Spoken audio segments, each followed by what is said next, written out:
Hi friends, greatest of all time சக்க போட்டுருக்கு, வேறு லெவலில் பெர்ஃபார்மன்ஸ் பண்ணிட்டு இருக்குன்னு சொல்லலாம். ஸோ இப்போ மீன் டைமில் நம்ம பேச வேண்டியது என்னென்னா, ரீசெண்டாக வந்து ட்விட் போட்டிருந்தார் யுவன் சங்கர் ராஜா. பேக்ரவுண்ட் ஸ்கோர் போட்டிருந்த ஃபோட்டோவோட போட்டு ட்விட் போட்டு வேறு லெவலில் வந்து வைரல் ஆகிட்டு இருக்குன்னு சொல்லலாம். யுவன் சங்கர் ராஜாவோட கண்டிப்பாக பற்றி பேசியே ஆகணும். அவரோட மியூசிக் பிஜிஎம் பற்றி பேசியே ஆகணும். கண்டிப்பாக சொல்லணும், தளபதியோட பெர்ஃபார்மன்ஸும் விபியோட டேரக்ஷனும் வேறு லெவலில் இருந்துச்சுன்னு சொல்லலாம். மறக்காமல் சொல்ல வேண்டியது யுவன் சங்கர் ராஜா. ஃபஸ்ட்டு படம் ஆரம்பிக்கும் போதே தளபதியோட greatest of all time music director Anirudh அப்படிங்கிற மாதிரி டிசைட் பண்ணியிருந்தாரு வெங்கட் பிரபு. பட் ஆனால் தளபதி தான் கூப்பிட்டு சொன்னார், எப்போவுமே உன்னோட காம்போ வித் யுவன் தான் சூப்பராக இருக்கும். ஸோ யுவனை வந்து ஸ்பாட் பண்ணு, அவரே இருக்கட்டும், அவர் தான் மியூசிக் பண்ணணும் அப்படிங்கிற மாதிரி சொல்லியிருக்காரு. ரீசெண்ட் இன்டர்வியூவில் விபி சார் வந்து இதை வந்து ஷேர் பண்ணியிருந்தாரு. ஸோ அப்படி பார்க்கும்போது தளபதி வந்து ஃபுல் அண்ட் ஃபுல் நம்பிக்கை வச்சிருந்தாரு யுவன் சங்கர் ராஜா மேலே. அதுக்கப்புறம் வந்து ஃபஸ்ட்டு விசில் போடு சாங் ரிலீஸ் ஆச்சு, மெல்ல மெல்ல ஹிட் ஆச்சு, பயங்கர ரீச்சும் ஆச்சு. ஆனால் கிரிட்டிக்ஸ் வந்து பயங்கரமாக ஃபேஸ் பண்ணிச்சு. செகண்டாக ரிலீஸ் ஆன சின்ன சின்ன கண்கள் பவதாரி மேமோட வாய்ஸில் கேட்கும்போது வேறு லெவலில் இருந்துச்சு, சூப்பராக இருந்துச்சு. ஆனால் அது வந்து அந்தளவுக்கு ட்ரெண்ட் செட்டர் அப்படிங்கிற மாதிரி போகலை. ஸோ மூணாவது ரிலீஸ் ஆன பாட்டு பார்த்தீங்க அப்படின்னா ஸ்பார்க் சாங். ஸ்பார்க் சாங்கில் வந்து ரொம்பவே வந்து கிரிட்டிக்ஸ் பேசினாங்க,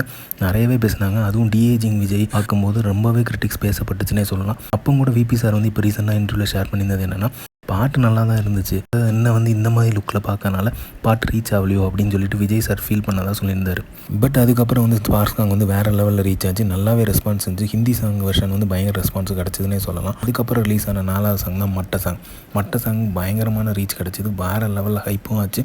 படத்தோட ஹைப்பை வந்து இன்னொரு லெவல் தூக்கிட்டு போனது மட்ட சாங் அப்படின்னே சொல்லலாம். இவ்வளோ கிரிட்டிக்ஸை ஃபேஸ் பண்ணியிருந்தாலுமே மனுஷன் படத்தில் போட்டிருக்காரு பாருங்க, பிஜிஎம் வேறு லெவல் தெரிக்க விட்டுருக்குன்னே சொல்லலாம். ஒவ்வொரு சீன்லையுமே வேறு லெவல் என்ட்ரி கொடுக்கும்போது தளபதியோட வேறு லெவல் பிஜிஎம் போட்டிருக்காரு, சம்பவம் பண்ணியிருக்காருன்னே சொல்லலாம். அந்த அளவுக்கு பிஜிஎம் வந்து தெரிக்க விட்டுருக்காரு, ஃபயர் விட்டுருக்காருன்னே சொல்லலாம். அந்த அளவுக்கு ஃபயர் விட்டுருக்காரு. இந்த இன்டர்வல் பிளாக்கான ட்ரெயின் சீன்லாம் வந்து வேறு லெவல் மியூசிக், கிளைமேக்ஸில் வேறு லெவல் மியூசிக்னு சொல்லி பயங்கரமாக சூப்பராக பண்ணியிருக்காரு. பிஜிஎம் அடிச்சிக்கவே முடியாது, யுவன் சங்கர் ராஜா தான் பிஜிஎம்னா யுவன் சங்கர் ராஜா தாங்கிறத மறுபடியும் ப்ரூவ் பண்ணியிருக்காரு யுவன் சங்கர் ராஜா. ஸோ இந்த அளவுக்கு வந்து படத்தோட வெற்றிக்கு வந்து தளபதி விஜய் விபி சாராக இருக்கணும். அதே மாதிரி மூணாவது வந்து யுவன் சங்கர் ராஜாவோட மியூசிக், பேக்ரவுண்ட் மியூசிக் வந்து வேறு லெவலில் பெர்ஃபார்மன்ஸ் பண்ணியிருக்குன்னு சொல்லலாம்.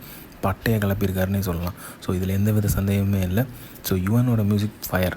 இந்த மாதிரி தளபதி பற்றின அப்டேட்டும் தெரிஞ்சுக்கிறதுக்கு லைக் பண்ணுங்கள், ஷேர் பண்ணுங்கள், ஃபிலிமா சேனல் சப்ஸ்கிரைப் பண்ணுங்கள்.